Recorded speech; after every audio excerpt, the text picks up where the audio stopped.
சிவாய நம திருச்சிற்றம்பலம். நமச்சிவாய வாழ்க, நற்றுணையாவது நமச்சிவாயவே. எல்லாம் சிவன் செய்யும். நம்முடைய திருநாவுக்கரசு பெருமான் காலத்தில் எழுந்தருளி எல்லாம் உள்ள பெருமானை கண்ணார கண்டு, பெருமான் காலத்தில் பெருமான் எப்பொழுதும் என் கண்ணிலே இருக்கிறான் என்ற பதிகம் பாடி பிறகு என்ன செய்கிறார் என்பதை நம் தெய்வ சேக்கிழார் பெருமையா சொல்லியிருப்பாங்க.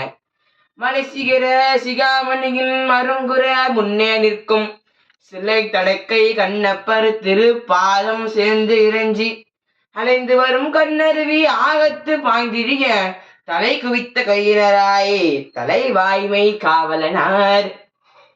நம் அப்பர் பெருமான் அப்படியே மலை மேல் இருக்கக்கூடிய நம் கண்ணப்ப நாயனாரை சென்று பார்க்கிறார்.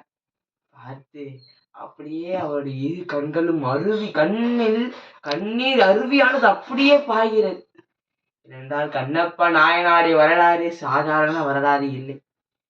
வரலாறை படிக்கும் பொழுதே, வரலாறை கேட்கும் பொழுதே அனைவர் கண்ணிலும் கண்ணீர் வரக்கூடிய அருமையான வரலாறு.